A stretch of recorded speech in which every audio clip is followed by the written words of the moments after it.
Hello there, and welcome to the Drowsy Inquirer. I'm so glad you found your way here. Maybe you've had a long day, or maybe you're the kind of person who likes to drift off thinking about the mysteries hidden inside your own mind rather than counting sheep. Either way, tonight's journey is for you. You don't need to do anything but rest. Let your breathing slow, your thoughts soften, and your body relax as if gravity itself has loosened its grip. Because tonight, we're going to explore the most mysterious object in the known universe. Not a distant galaxy, not a black hole, but something far closer, the human brain. This 1.4 kilograms organ sitting quietly inside your skull holds more questions than answers. It records your memories, prepares your dreams, and hides entire worlds beneath the surface of your awareness. We'll drift gently through its folded corridors, from the chemistry of remembering to the strange theater of sleep, from the whispers of the unconscious to the moments when the mind surprises even itself. Some of what you hear tonight may change the way you think about thinking. Other facts may simply float by like clouds. Soft, curious, and quietly unforgettable. And just before we begin, if these calm explorations help you unwind or give you a peaceful way to end your day, consider gently tapping the like button and subscribing to the channel. It helps other souls find their way here too, one sleepy soul at a time. Now, let's begin. Your brain uses about 20% of your body's energy, even though it's only 2% of your body weight. Despite its small size, the brain is one of the most energy-hungry organs you have. It burns through glucose and oxygen constantly, even when you're lying still, even when you're asleep. This energy fuels billions of neurons firing in patterns, building thoughts, regulating breath, and keeping the lights on inside your mind. The brain never truly rests. It continues to work forever, silently, like a city that never sleeps. There are roughly 86 billion neurons in the human brain. Each neuron is a tiny living cell, branching out with thread-like extensions called axons and dendrites. These branches reach toward other neurons, forming connections called synapses. At any given moment, trillions of signals are leaping across these synapses, creating the melody of the electrical and chemical symphony that becomes your experience of being alive. You are not one mind, but billions of tiny conversations happening all at once. A single neuron can connect to thousands of others. This creates a network so vast and intricate that no computer on Earth has yet come close to even replicating it. The structure is not fixed. It is in constant change, restructuring, and adapting throughout life. Every new experience, every memory, every skill learned reshapes the architecture of your brain. You are not static. You are constantly being rewritten from within. Your brain generates about 12 to 25 watts of electricity. Enough to power a low-wattage LED bulb. This electricity comes from ions, charged particles flowing in and out of neurons. When a neuron fires, it creates a tiny electrical pulse. Multiply that by billions, and you get a field of electromagnetic activity surrounding your head. In a way, your thoughts have a measurable presence in the physical world. They are not just abstract. They glow. The brain has no pain receptors. Neurosurgeons can operate on a conscious patient's brain without anesthesia, because the tissue itself cannot feel. Headaches come from surrounding structures, blood vessels, membranes, muscles, but not the brain itself. It is a strange paradox. The organ that processes all your pain feels none of its own. It observes suffering but remains untouched by it, like a silent witness to the body's distress. Memories are not stored in one place. When you recall a memory, your brain reassembles it from fragments scattered across different regions. The visual details might be stored in the occipital lobe, the emotions in the amygdala, the narrative in the hippocampus. Each time you remember, you reconstruct the memory, and in doing so, you subtly change it. Memory is not playback. It is a recreation. Every time you remember something, you are rewriting your past. The hippocampus is essential for forming new memories. This seahorse-shaped structure deep in the brain acts like a librarian, sorting through experiences and deciding what to keep. Damage to the hippocampus can leave a person unable to form new long-term memories, though old ones may remain intact. One of the most famous cases was a man known as H.M., who lost much of his hippocampus in surgery in 1953. He could remember his childhood, but after the operation, every new day was erased within minutes.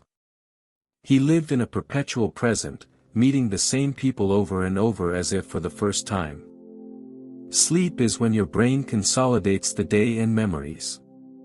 During deep sleep, the hippocampus replays the day's experiences, transferring them into long-term storage in the cortex. Without sleep, this process falters. Studies show that people who are sleep-deprived perform worse on memory tests, and chronic sleep loss can impair learning over time. Sleep is not downtime. It is when your brain organizes the library, files the experiences, and prepares for the next chapter.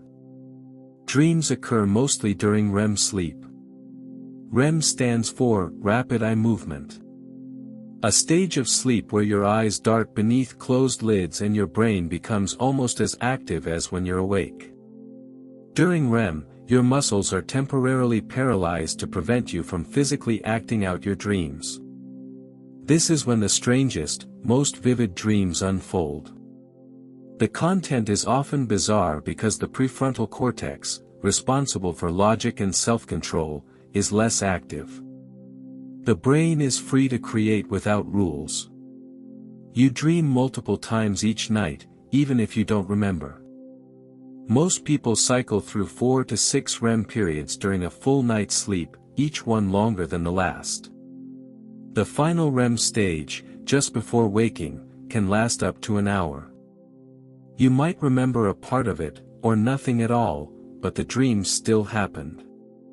They unfolded in the dark, private theaters of your mind, and then dissolved like mist. The purpose of dreams is still debated.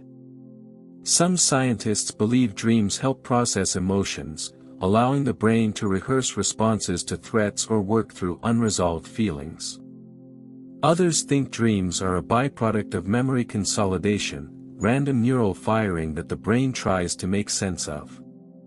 Still others propose that dreams serve a creative function, mixing ideas in unexpected ways.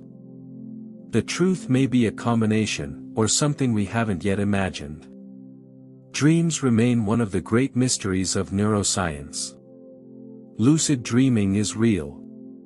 In a lucid dream, the dreamer becomes aware that they are dreaming and may even gain some control over the dream's content. Studies using EEG have confirmed that lucid dreamers show distinct patterns of brain activity, particularly in the prefrontal cortex. Some people can train themselves to lucid dream through techniques like reality testing or keeping a dream journal. It is a strange state, halfway between waking and sleeping, where consciousness flickers on inside the dream. Nightmares are more common in children, but adults have them too. They often occur during REM sleep and can be triggered by stress, trauma, or certain medications. Recurring nightmares may reflect unresolved psychological conflicts. The brain, in its attempt to process fear, sometimes overwhelms itself.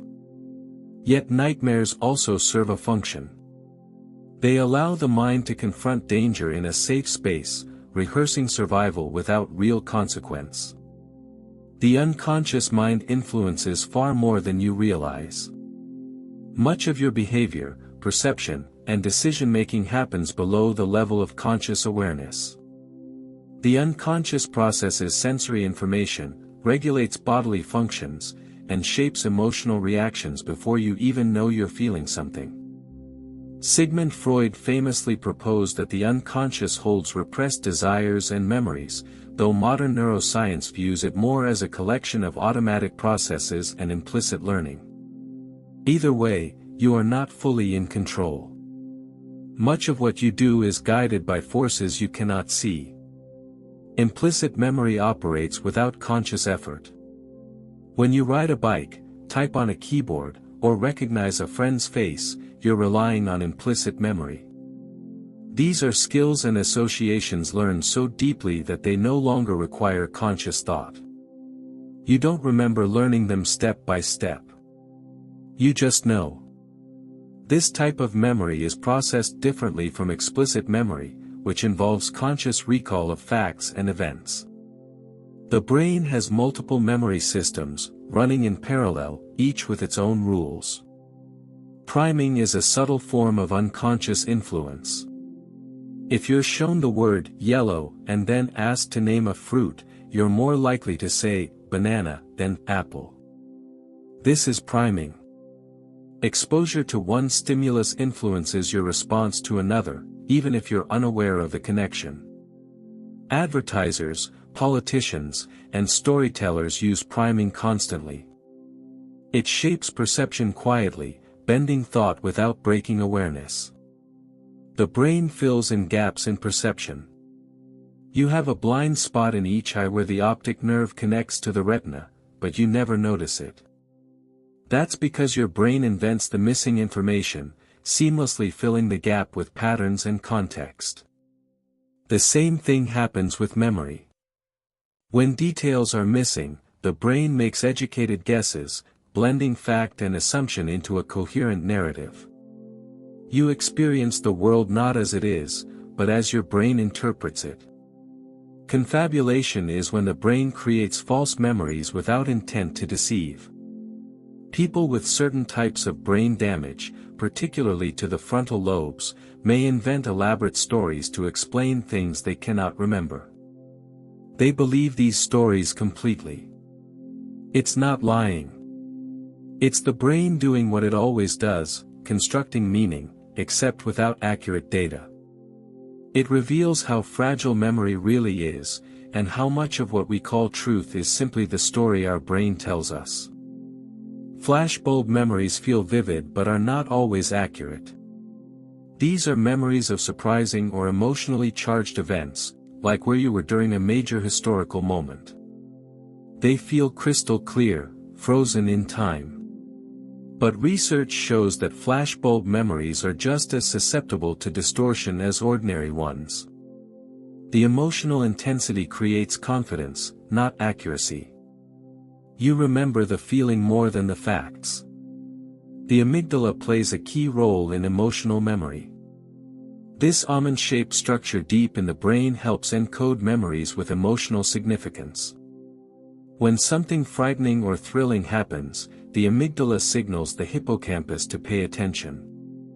That's why emotional events are often remembered more vividly. Fear, joy, and surprise leave deeper marks. The amygdala is the brain's alarm system, and it writes in bold. Chronic stress can shrink the hippocampus. Prolonged exposure to stress hormones like cortisol can damage neurons in the hippocampus, impairing memory formation and increasing vulnerability to depression. This is one reason why trauma and stress often go hand in hand with memory problems. The brain is resilient, but it is not invincible. Under sustained pressure, even the structures of thought begin to erode. Neuroplasticity means your brain can rewire itself. For most of the 20th century, scientists believed the adult brain was fixed, unchangeable. But we now know that neurons can form new connections throughout life.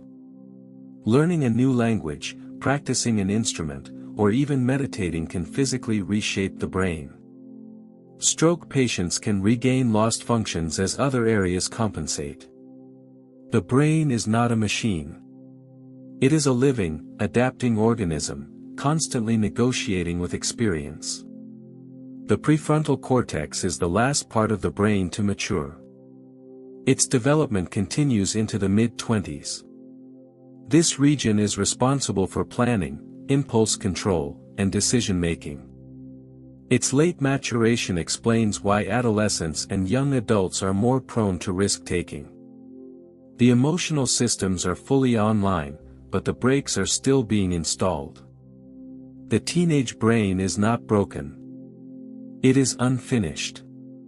Mirror neurons fire both when you act and when you watch someone else act. Discovered in macaque monkeys in the 1990s and later identified in humans, these neurons may underlie empathy, imitation, and learning. When you see someone smile, mirror neurons associated with smiling activate in your own brain. You don't just observe emotion. You simulate it. This is why stories move us, why we cry at films, why watching someone in pain can make us wince. We are wired to feel with others. The default mode network, DMN, is active when your mind wanders. When you're not focused on a task, a network of brain regions associated with daydreaming, self-reflection, and imagining the future becomes active. This network is not idle. It may play a role in creativity, problem-solving, and mental rehearsal. Mind-wandering is not wasted time. It is the brain exploring possibilities, making connections, and preparing for what comes next. You forget most of what you experience. The brain is not designed to remember everything. It filters, prioritizes, and discards. Most sensory input never makes it past short-term memory. Most events are forgotten within hours. This is not a flaw. It is essential. A brain that remembered everything would be paralyzed by noise. Forgetting allows you to focus, adapt, and move forward. The spacing effect improves long-term retention. If you want to remember something, don't cram. Study it, wait, then review. Spacing out learning sessions strengthens memory more than massed practice. This is because retrieval itself is a form of learning. Every time you recall something, you reinforce the neural pathway. Memory is not a storage problem. It is a retrieval problem. Context helps trigger memory. If you learn something in a specific environment, returning to that environment makes recall easier. This is why students sometimes perform better on tests taken in the same room where they studied. The brain encodes not just information, but the context around it. Smells, sounds, and surroundings become part of the memory, woven into the neural fabric. The serial position effect influences what you remember. In a list of items, people tend to remember the first few and the last few better than those in the middle. This is called the primacy and recency effect. The first items get more rehearsal. The last items are still in short-term memory. The middle gets lost. It's why introductions and conclusions matter in stories, speeches, and lessons. Memory is reconstructive, not reproductive. Every time you recall a memory, you pull it out of storage, examine it, and put it back. But the act of remembering changes it slightly. Details blur, emotions shift, and new information blends in. Over time, memories drift from their origins. You may remember an event vividly and incorrectly. The past is not fixed. It is a story you keep rewriting. Some people have hyperthymesia, or highly superior autobiographical memory. They can recall almost every day of their lives in extraordinary detail.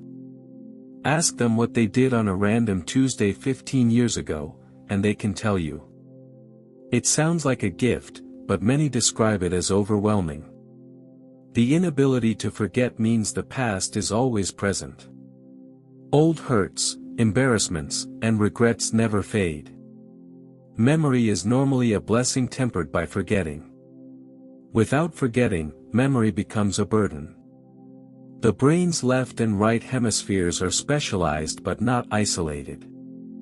The left hemisphere tends to handle language, logic, and sequential processing. The right is more involved in spatial awareness, creativity, and holistic thinking. But this is a simplification. The two hemispheres communicate constantly through a thick bundle of fibers called the corpus callosum. Most tasks involve both sides. The idea of being purely left-brained or right-brained is a myth. You use your whole brain, all the time. Broca's area and Wernicke's area are crucial for language. Damage to Broca's area, located in the frontal lobe, impairs the ability to produce speech, though comprehension remains intact. Damage to Wernicke's area, in the temporal lobe, disrupts comprehension. People can speak fluently but their words make no sense. Language is not a single function. It is a network, fragile and distributed, and when one part fails, the whole system falters. The brain processes language incredibly fast. When you hear a sentence, your brain identifies sounds, assembles them into words, extracts meaning, and integrates context in milliseconds. You do this effortlessly, without conscious thought. Yet it involves coordination across multiple brain regions, each contributing a piece of the puzzle. Language feels simple because the machinery is hidden. Beneath every conversation is a storm of neural computation. Inner speech is real neural activity. When you talk to yourself in your head, your brain activates many of the same areas involved in speaking aloud. It's not just imagination. It's a kind of silent rehearsal. Some researchers believe inner speech helps with self-control, planning, and reasoning. It is the voice of thought, the narrator in the theater of your mind. The cerebellum, long thought to control only movement, also plays a role in cognition. This structure at the back of the brain contains more neurons than the rest of the brain combined. It fine-tunes motor control, but recent studies suggest it also contributes to attention, language, and even emotional regulation. The brain is more interconnected than we once believed. No region works in isolation. Your sense of self may be a construct. Neuroscientists have struggled to locate a single self in the brain. Instead, selfhood seems to emerge from the interaction of many processes: memory, perception, emotion, and narrative. There is no central command center, no homunculus sitting in your head pulling levers. You are not a single thing. You are a process, a pattern, a story your brain tells itself. The brain creates a delay between reality and perception. It takes time for sensory information to travel from your eyes or ears to your brain, be processed, and become conscious experience. To keep perception smooth, the brain predicts what will happen next and adjusts on the fly. You experience a version of reality that is slightly behind and slightly edited. Your brain is not showing you the world as it is. It is showing you a useful simulation. Change blindness reveals the limits of attention. In experiments, people fail to notice large changes in a scene if the change happens during a brief interruption. A person in a conversation might be swapped out for someone else, and you might not notice. This is because you don't perceive everything. You perceive what you attend to. The rest is filled in by assumption. Attention is a spotlight, and most of the world remains in shadow. The cocktail party effect lets you focus on one voice in a noisy room. Your brain filters out background noise and isolates the conversation you're engaged in. But if someone across the room says your name, you hear it. This shows that your brain monitors multiple streams of input simultaneously, even if only one reaches conscious awareness. Attention is selective, but the unconscious is always listening. Multitasking is a myth. What you experience as multitasking is actually rapid task switching. Your brain cannot focus on two complex tasks at once. Every switch costs time and accuracy. Studies show that people who multitask frequently perform worse on attention and memory tests. The illusion of productivity hides a loss of depth. Focus is not a limitation. It is a feature. The brain is biased toward patterns. It looks for structure, even in randomness. This is why you see faces in clouds, hear voices in static, and find meaning in coincidence. Pattern recognition is a survival tool. It helps you predict and respond. But it also leads to superstition, conspiracy thinking, and false connections. The brain would rather see a pattern that isn't there than miss one that is. Confirmation bias shapes how you interpret information. You tend to seek out, remember, and give more weight to information that supports your existing beliefs. Evidence that contradicts your views is often dismissed or ignored. This is not stupidity.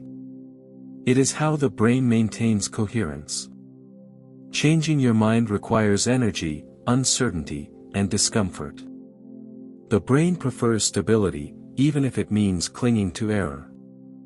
The availability heuristic distorts your sense of risk. If something is easy to recall, you assume it's common. Plane crashes get heavy media coverage, so people overestimate their frequency and fear flying. Car accidents are far more common but feel mundane. Your perception of danger is shaped not by statistics, but by memory and emotion. The brain is not a calculator.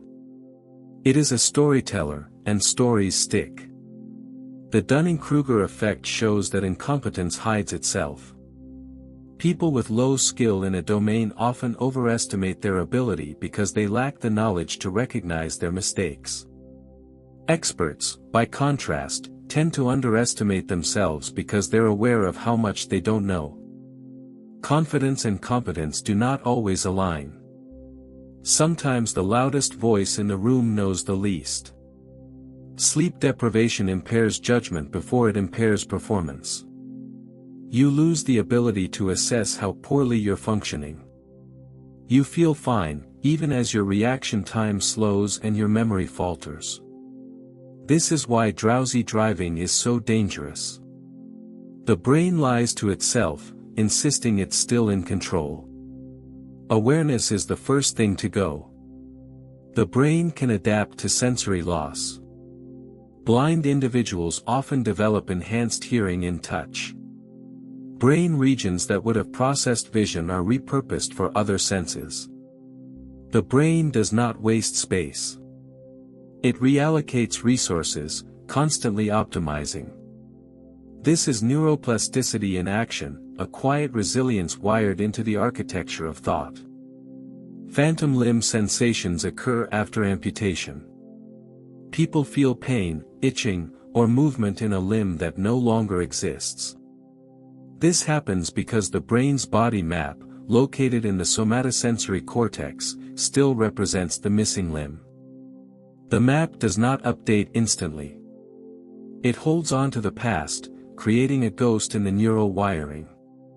Over time, some brains adapt, but the phantom often lingers.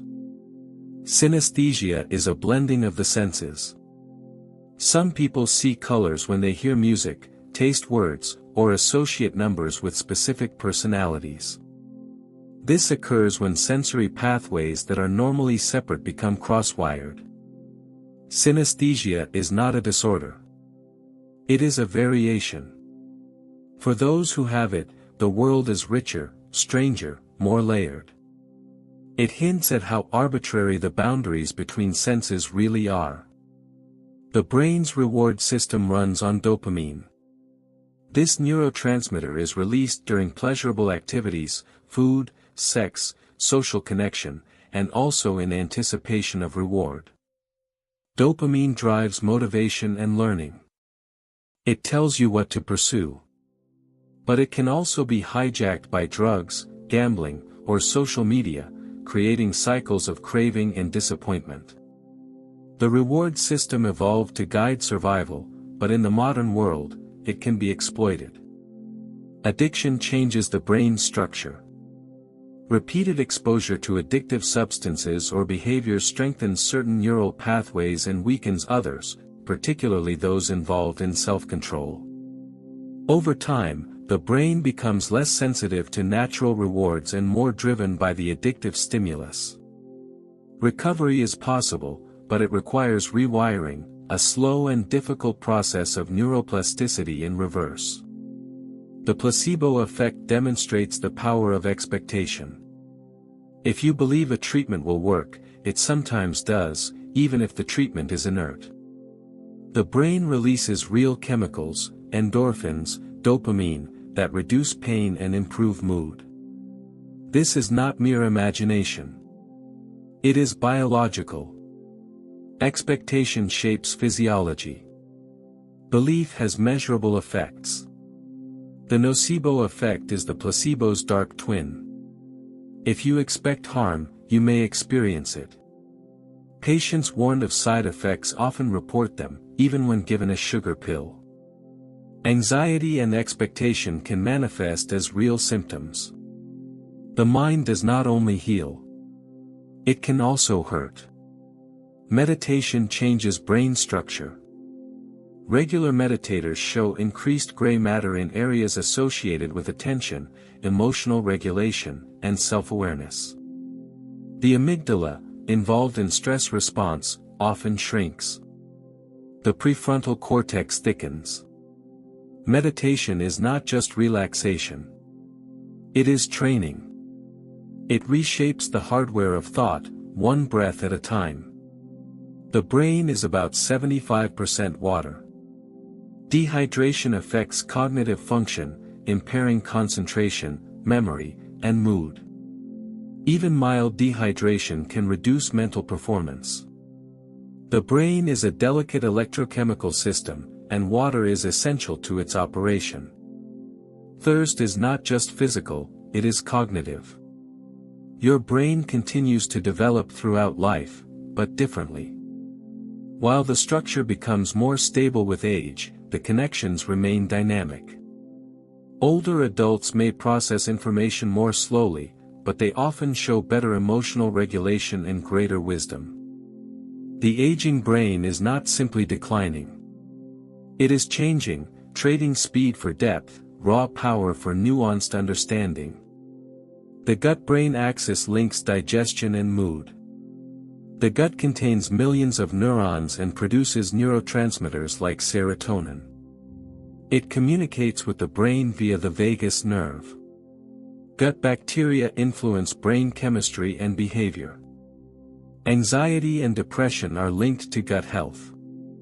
You do not just think with your brain. You think with your whole body. REM sleep may help regulate emotions. During REM, the brain processes emotional experiences, particularly negative ones, in a neurochemical environment with reduced stress hormones. This allows you to revisit difficult memories without the full emotional charge. Dreams may act as overnight therapy, softening the edges of pain. Sleep does not erase trauma, but it helps you carry it. The brain generates theta waves during light sleep and deep relaxation. These slow oscillations are associated with creativity, memory consolidation, and meditative states. Artists, writers, and problem solvers often report insights during drowsy, half-awake moments. The boundary between waking and sleeping is where the mind becomes most fluid, most open to connection. Sleep spindles are bursts of brain activity during stage 2 sleep. These brief, rhythmic pulses may protect sleep from external noise and play a role in memory processing. The brain does not simply shut down at night. It performs maintenance, sorting, strengthening, and clearing away the clutter of the day. Dreams can incorporate external stimuli. A sound, a touch, a change in temperature can weave itself into the narrative of a dream. The brain tries to explain the sensation without waking, crafting stories around the intrusion. This is why alarm clocks sometimes appear in dreams as ringing phones or doorbells. The dreaming mind is a storyteller, improvising constantly. Lucid dreamers can communicate from inside a dream. In sleep labs, trained lucid dreamers have used prearranged eye movements to signal researchers while still asleep. This proves that some level of conscious control and communication is possible within the dream state. The boundary between sleep and waking is not absolute. It is negotiable. Recurring dreams may signal unresolved conflicts. The brain revisits themes, scenarios, and emotions that have not been fully processed. These dreams often fade once the underlying issue is addressed. The unconscious does not speak in words. It speaks in symbols, in repetition, in emotional echoes. The brain can distinguish between dreaming and reality, but sometimes it hesitates. Upon waking, it takes a moment to reorient. False awakenings, where you dream you've woken up, can feel utterly convincing. The line between dream and reality is thinner than you think. Both are mental constructs. Both are interpretations. Sleep paralysis occurs when you wake during REM. Your body is still paralyzed to prevent you from acting out dreams, but your mind is awake. Many people report a sense of pressure on the chest, difficulty breathing, and hallucinations of shadowy figures. It is terrifying but harmless. Cultures around the world have myths to explain it: demons, spirits, visitations. The brain, caught between states, interprets paralysis as presence. The brain ages, but it does not have to decline sharply. Cognitive reserve, built through education, social engagement, and mental challenges, can buffer against age-related changes. People who stay curious, connected, and active often maintain strong cognitive function into old age. The brain responds to how you use it. Use it well, and it will serve you longer. Neurogenesis, the birth of new neurons, happens even in adults. For decades, scientists believed you were born with all the neurons you'd ever have. But in the 1990s, researchers discovered that the hippocampus continues to generate new neurons throughout life. Exercise, learning, and enriched environments promote neurogenesis. The brain is not fixed. It is still growing, still adapting, still becoming. Alzheimer's disease involves the buildup of abnormal proteins. Beta-amyloid plaques and tau tangles accumulate in the brain, disrupting communication between neurons and eventually causing cell death. Memory loss is often the first sign, particularly for recent events. The disease is progressive and currently incurable, though research continues. It is a slow erasure, a fading of self. The brain's greatest tragedy is losing itself. Not all memory loss is Alzheimer's. Normal aging involves some slowing of recall, but it does not fundamentally impair daily life. Forgetting where you put your keys is common. Forgetting what keys are for is not. Understanding the difference helps reduce fear and stigma. Memory is not a single function. It is a spectrum, and most of us live somewhere in the middle.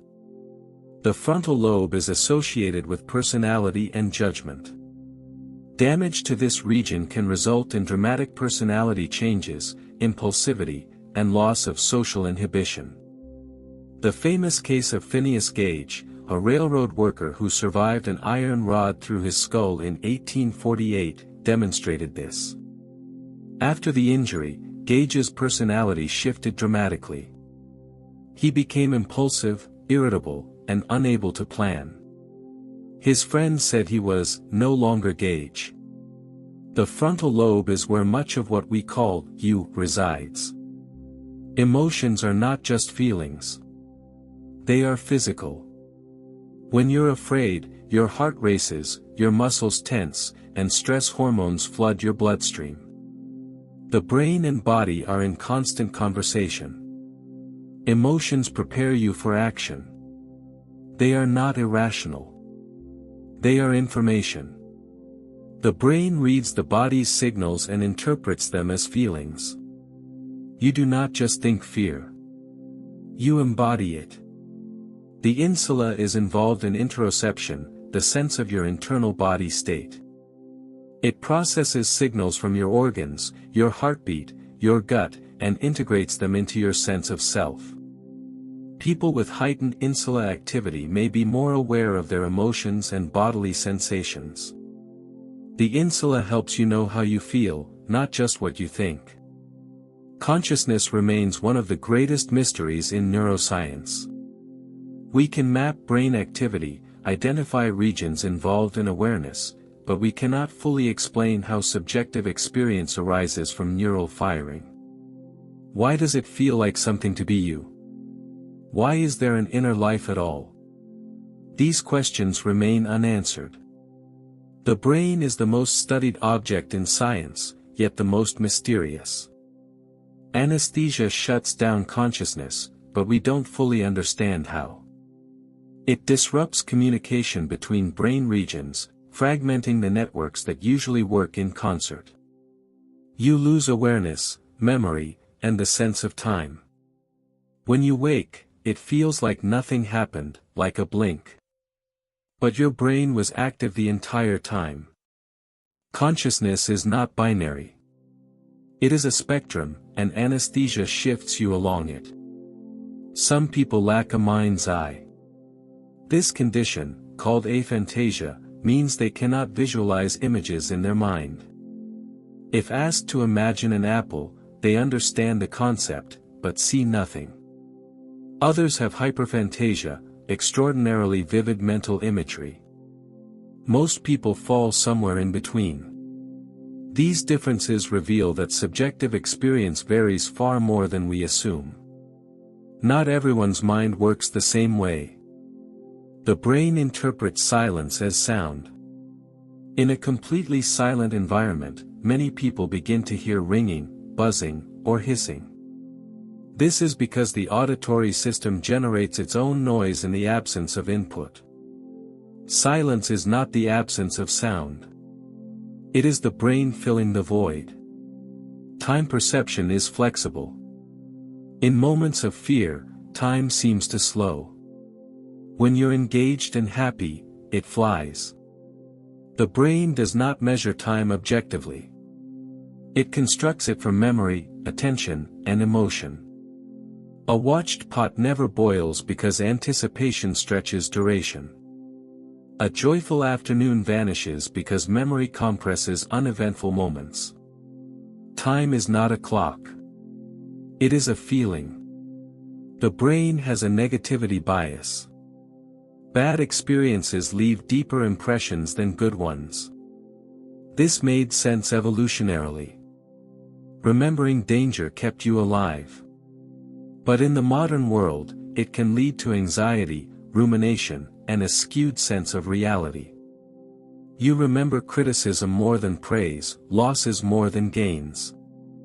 The brain holds on to pain because pain once meant survival. Gratitude practices can rewire the brain.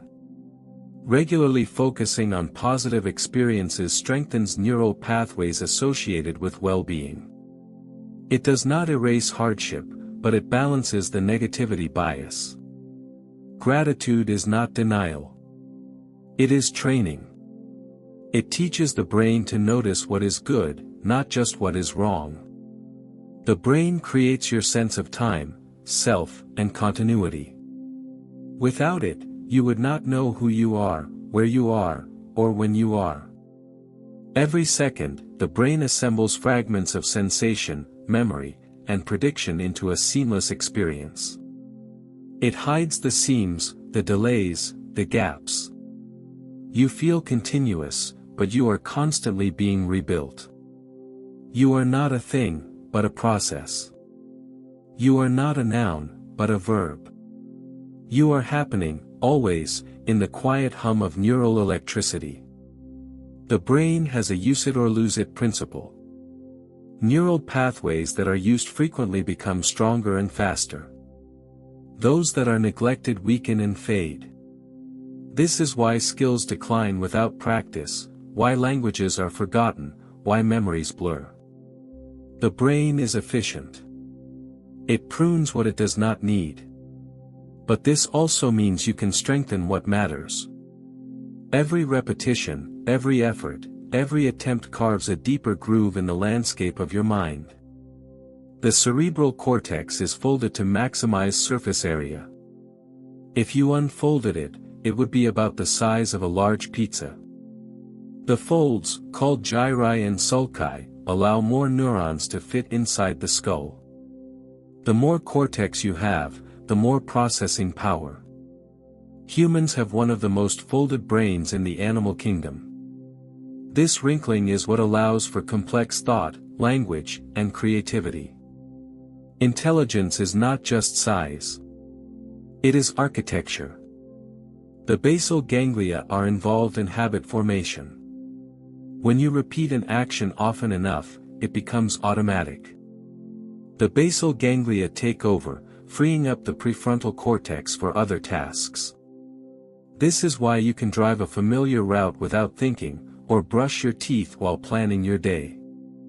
Habits are the brain's way of conserving energy.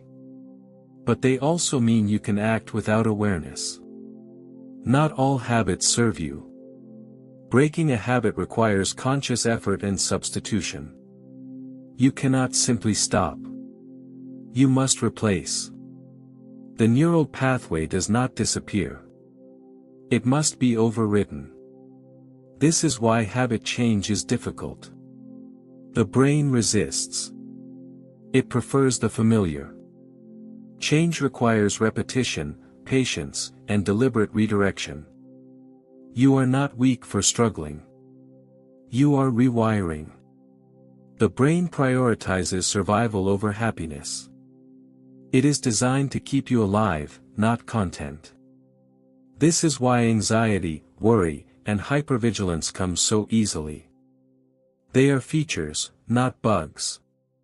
In a world without predators, this system misfires, turning ordinary stress into chronic suffering. The brain is still running ancient software in a modern world. Understanding this helps you be gentler with yourself. Cognitive behavioral therapy works by changing thought patterns. It teaches you to notice distorted thinking, challenge it, and replace it with more balanced thoughts.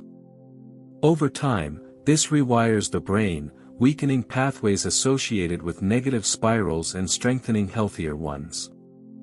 Therapy is not just talking. It is training. It is teaching the brain a new way to interpret the world. Antidepressants alter neurotransmitter levels, but they are not the whole solution. Medications like SSRIs increase serotonin availability in the brain, which can improve mood.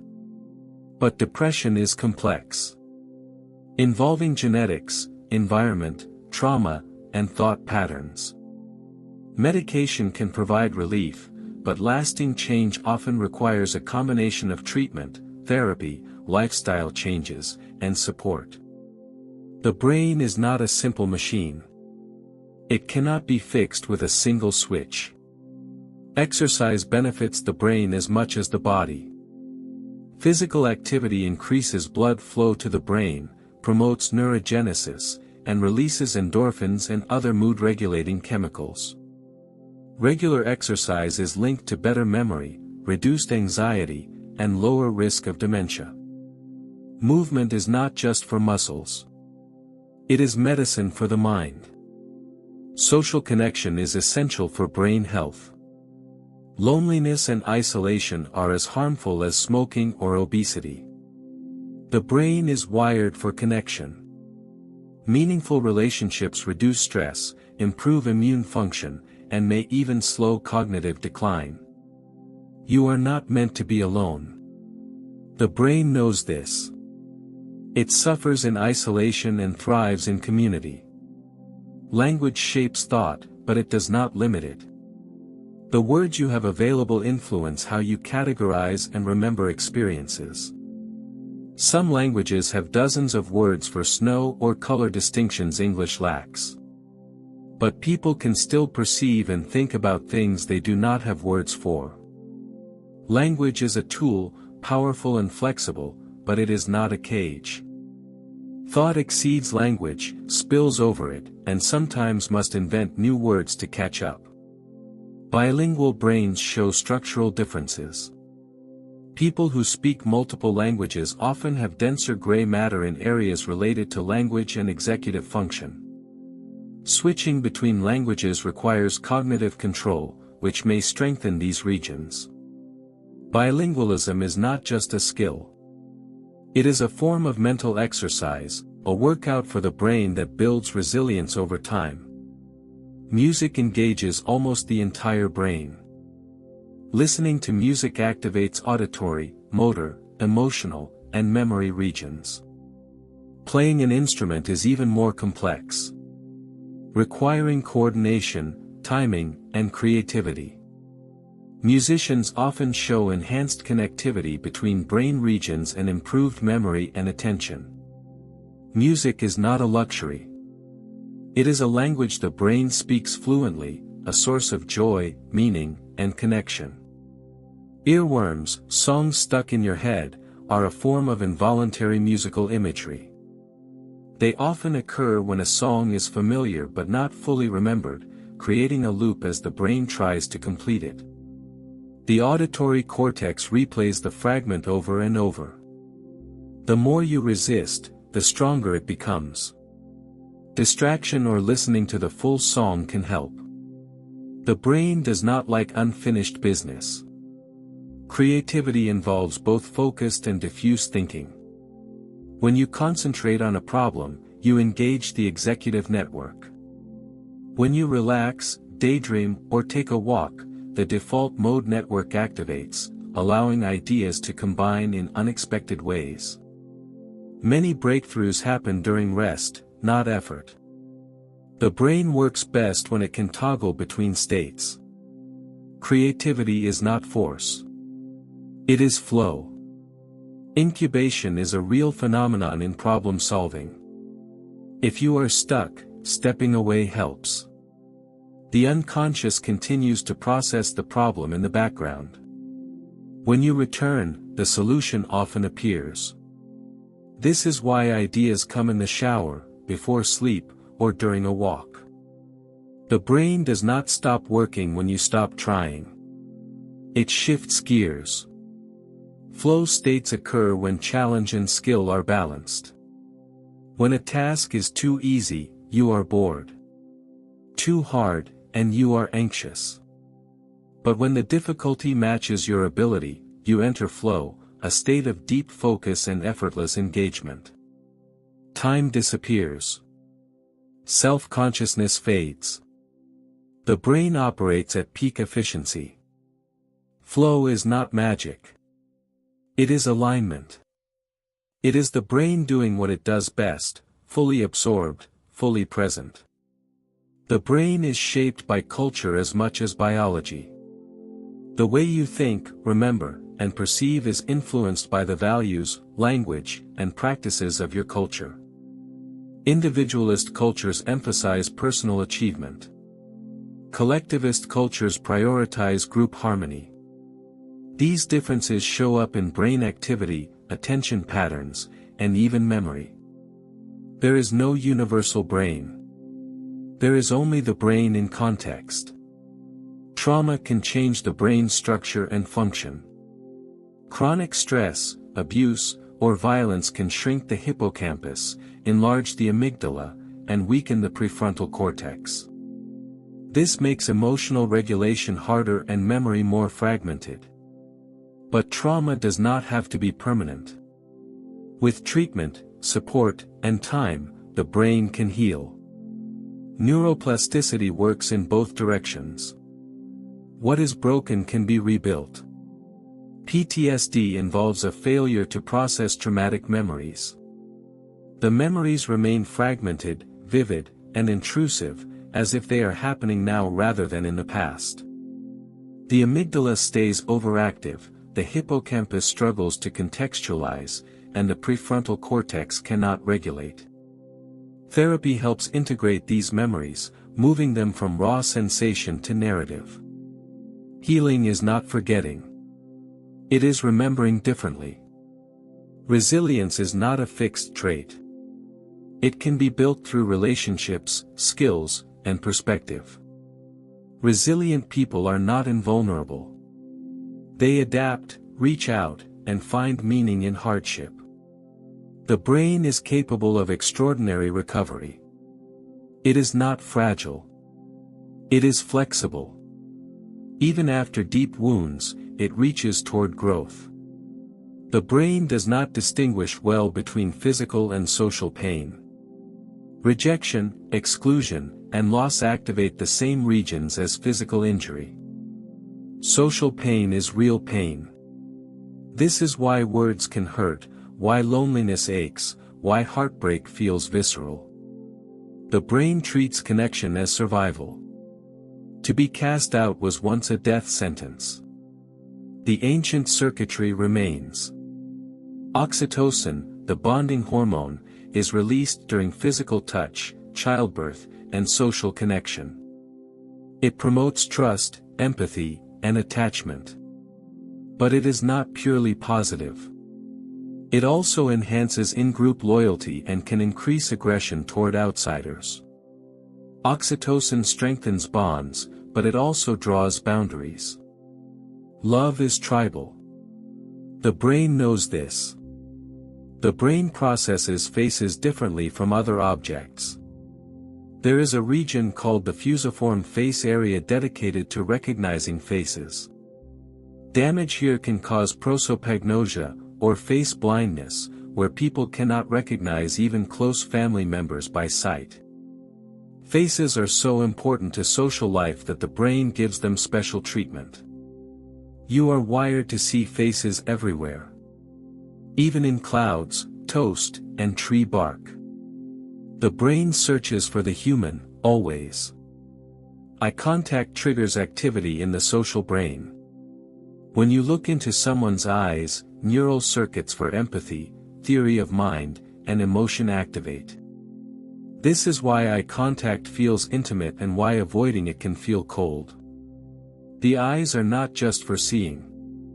They are for connecting. Yawning is contagious because of mirror neurons. When you see someone yawn, the motor regions in your brain simulate the action, and you yawn too. This mimicry is unconscious and automatic. It may be a form of social bonding, a way of synchronizing state with others. Even reading about yawning can trigger one. The brain is always imitating, always mirroring. Laughter is also contagious and activates reward circuits.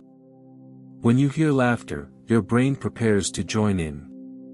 Laughter is social glue. It signals safety, playfulness, and connection. People laugh more in groups than alone. It is not just about humor. It is about belonging. The brain is wired for storytelling. Narrative helps you make sense of the world, organize memory, and communicate. When you hear a story, your brain synchronizes with the storytellers. Neural coupling occurs. You experience what they describe. This is why stories move us, teach us, and stay with us.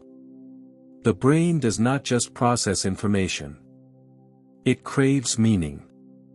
And meaning comes through story. Metaphors are not just decoration. They shape thought. When you describe time as money, you treat it differently than if you describe it as a river. Metaphors influence decisions, emotions, and actions. The brain thinks in analogies. Abstract concepts are grounded in physical experience. Love is warmth. Sadness is heaviness. The body teaches the mind. The brain creates the experience of free will, but the science is murky. Studies show that brain activity predicting a decision occurs before you consciously feel you have decided. This has sparked debate. Are you choosing, or is your brain? The answer may be both, or neither.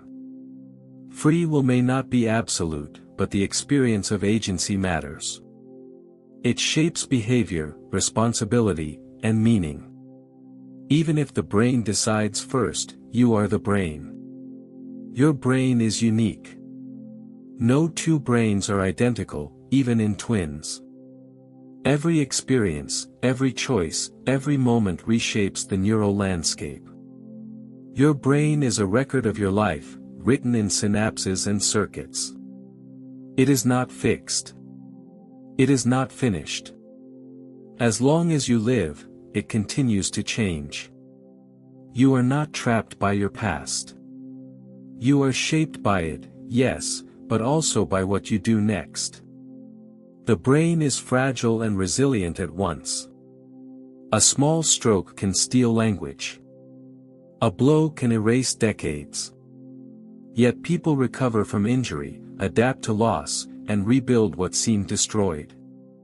The brain compensates, rewires, and improvises. It is stubborn in its will to function. It does not give up easily. Even when damaged, it reaches toward wholeness. The brain is an ecosystem, not a machine. It is dynamic, self-organizing, and constantly in flux. Neurons fire, chemicals flow, electricity sparks, and from this chaos, order emerges. Thought, memory, emotion, self. You are not built. You are grown. You are not programmed. You are adapted. The brain is alive in every sense, and so are you. Your brain will never fully understand itself. It can study itself, model itself, measure itself, but it cannot step outside itself. Every thought about the brain is a thought within the brain. This creates a loop, a strange recursion. The observer is the observed. The tool is the object. And yet, this limitation does not stop the search. The brain is endlessly curious about itself. It looks inward, asks questions, and builds maps of its own territory. It will never see the whole, but it keeps trying. The unconscious is vast, far larger than consciousness. Most of what the brain does happens below awareness. It regulates your heartbeat, filters sensory input, retrieves memories, and guides behavior without asking permission. Consciousness is the tip of the iceberg.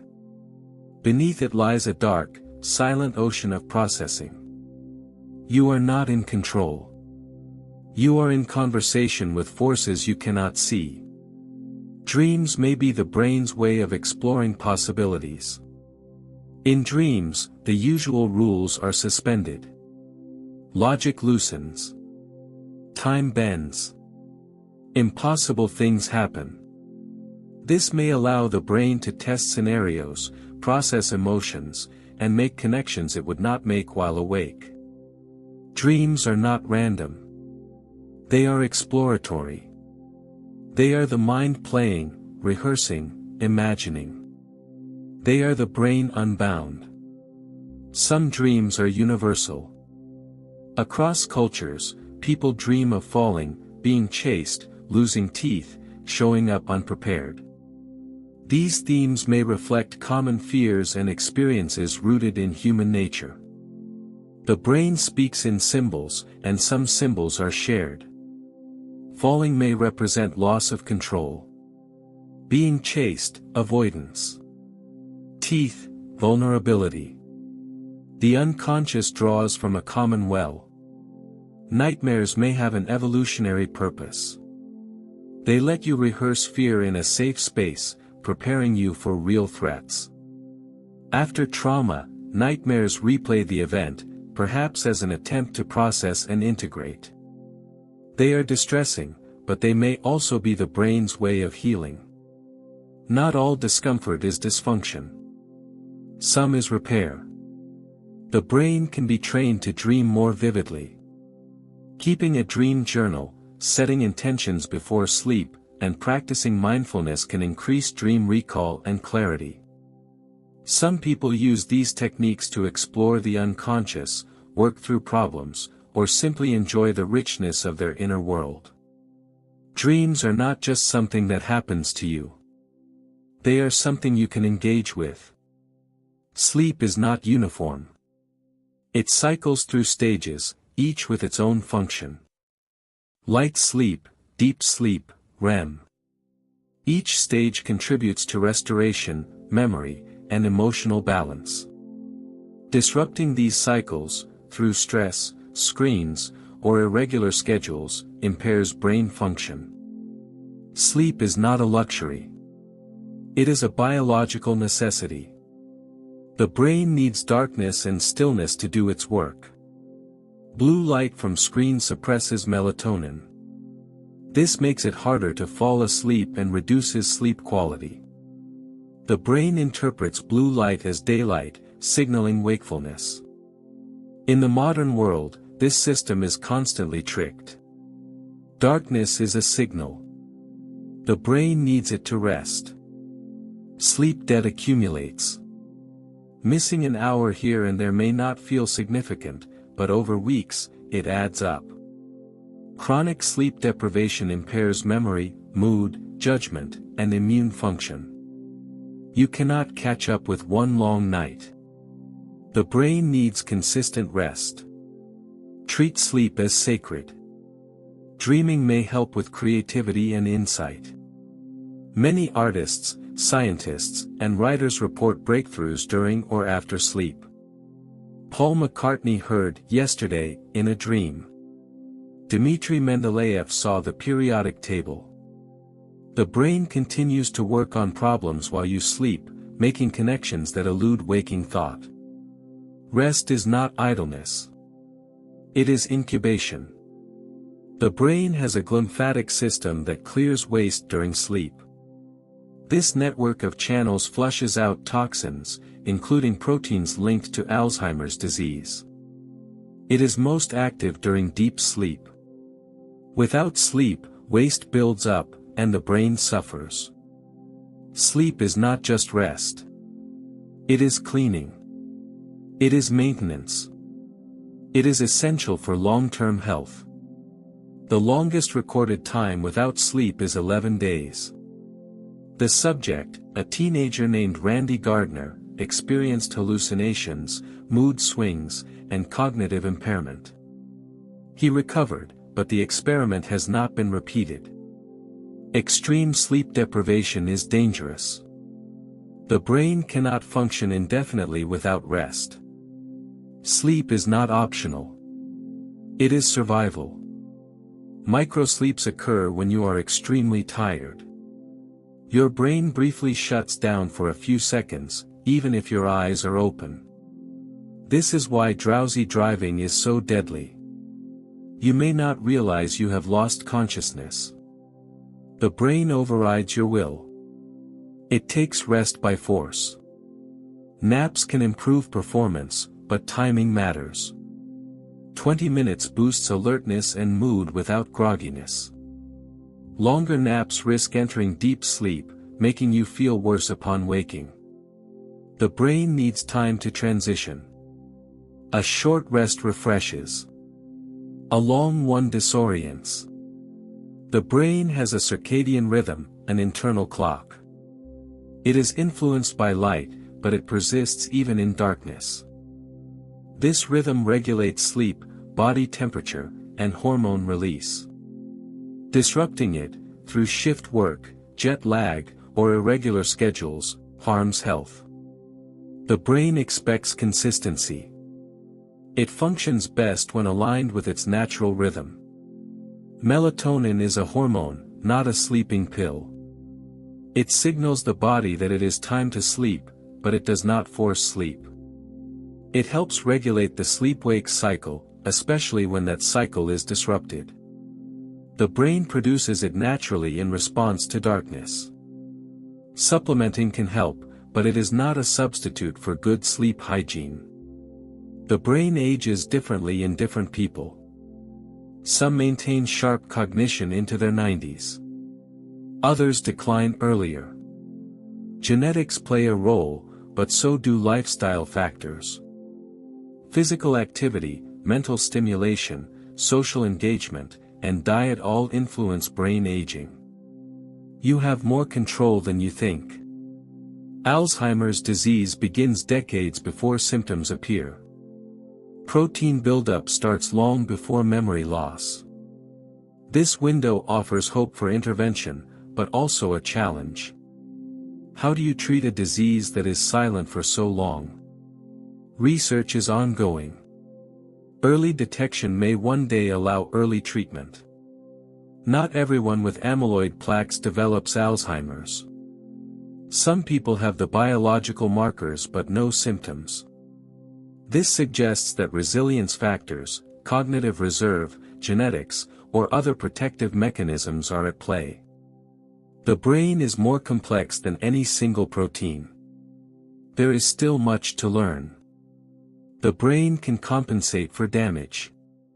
After a stroke, healthy regions sometimes take over lost functions. Speech may return, movement may improve. This is neuroplasticity in action, the brain rewiring itself in response to injury. Recovery is possible, though not always complete. The brain fights for function. Rehabilitation works by retraining the brain. Physical therapy, speech therapy, occupational therapy. All of these use repetition and practice to strengthen new neural pathways. The brain learns by doing. Recovery is not passive. It is active, effortful, and gradual. But it is possible. The brain is shaped by what you practice. If you practice kindness, it becomes easier. If you practice worry, it becomes a habit. Neural pathways strengthen with use. You are not stuck with the brain you have. You are building the brain you will have. Every choice, every thought, every action is a vote for the kind of mind you want to live in. Attention is a limited resource. You cannot focus on everything at once. The brain must choose. What you pay attention to shapes your experience. If you focus on fear, the world feels dangerous. If you focus on beauty, it feels rich. Attention is not passive. It is creative. It builds the world you live in. Mindfulness trains attention. By repeatedly bringing focus back to the present moment, you strengthen the brain's ability to regulate attention. This improves emotional control, reduces reactivity, and increases awareness. Mindfulness is not about emptying the mind. It is about noticing where the mind goes and gently guiding it back. The brain thrives on novelty. New experiences, new places, new ideas stimulate dopamine release and encourage neural growth. Routine is comforting, but too much can lead to stagnation. The brain craves challenge. It wants to learn, explore, and adapt. Novelty keeps it young. Boredom is not the absence of stimulation. It is the brain's signal that it is not engaged. Boredom can drive creativity, curiosity, and change. It is uncomfortable, but it is also useful. The brain is nudging you. It is saying, do something. Learn something. Grow. The brain is social. It develops in relationship, is shaped by connection, and suffers in isolation. From infancy onward, the brain learns by watching, imitating, and interacting. You are not a solo mind. You are woven into a web of other minds. Your brain is built from and for connection. Theory of mind is the ability to understand that others have thoughts, beliefs, and perspectives different from your own. This develops in childhood and is essential for empathy, communication, and cooperation. Some people, particularly those with autism, may have difficulty with theory of mind, though this varies widely. Understanding another's mind is not automatic. It is a skill, a neural accomplishment. Empathy has two components, cognitive and affective. Cognitive empathy is understanding what someone feels. Affective empathy is feeling it with them. Both involve different brain regions. You can have one without the other. Psychopaths may understand emotions but not feel them. Others feel deeply but struggle to interpret. The brain does not always integrate the two. Compassion is different from empathy. Empathy can be exhausting, even harmful, if it leads to burnout or vicarious trauma. Compassion involves care without absorbing the other's pain. It is empathy with boundaries. The brain can learn this. It is not indifference. It is sustainable kindness. The brain changes when you become a parent. Hormones reshape neural circuits involved in bonding, empathy, and vigilance. Mothers and fathers both show increased activity in caregiving regions. The brain adapts to the demands of nurturing. It becomes attuned to the needs of the child, often at the cost of sleep, peace, and self-focus. Parenthood is neurological as much as emotional.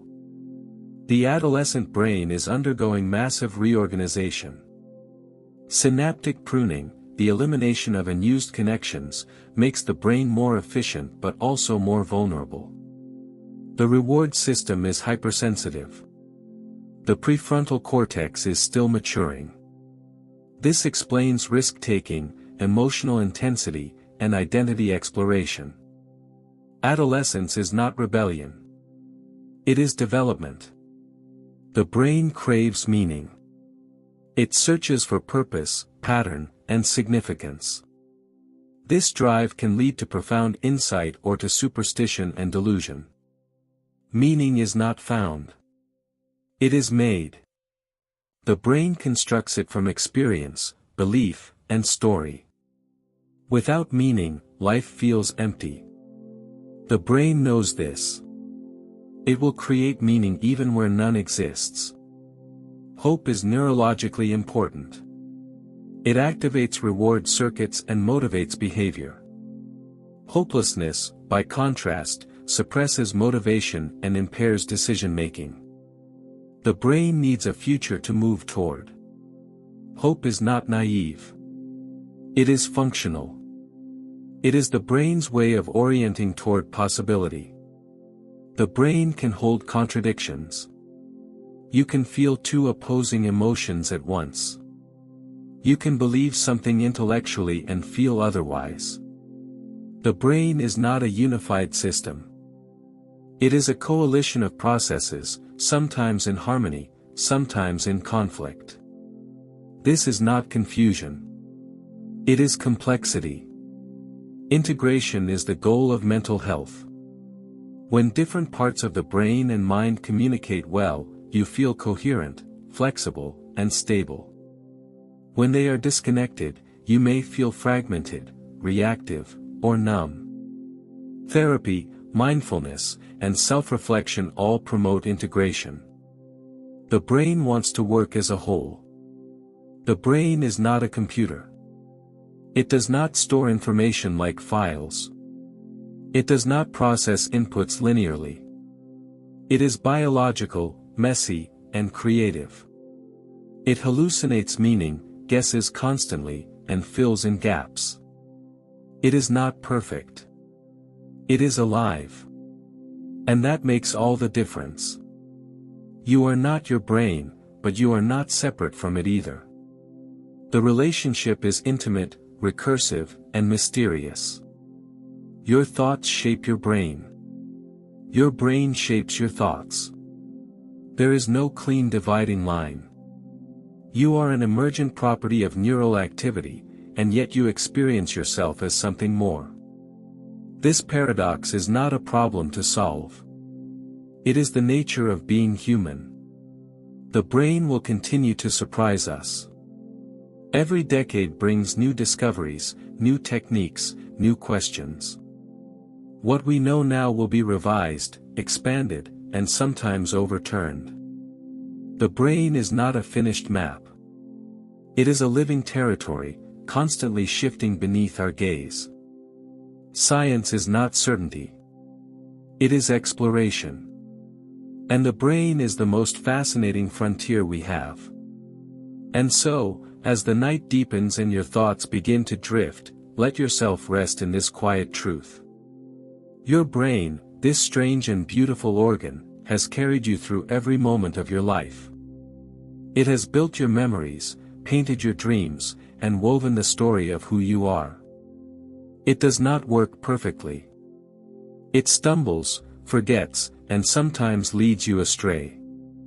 But it also adapts, heals, and reaches always toward growth. Even now, as you lie still, it is working. Sorting the day, clearing the clutter, preparing for tomorrow.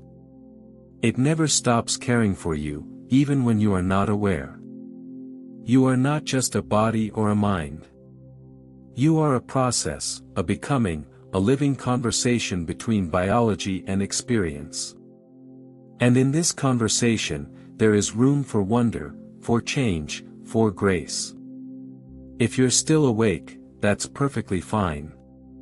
Let the next chapter begin, or simply let yourself drift. Either way, you are safe. You are whole. And your brain, in all its mystery, is quietly holding you. Thank you for spending this time with me. I hope you sleep well, and dream softly. Good night.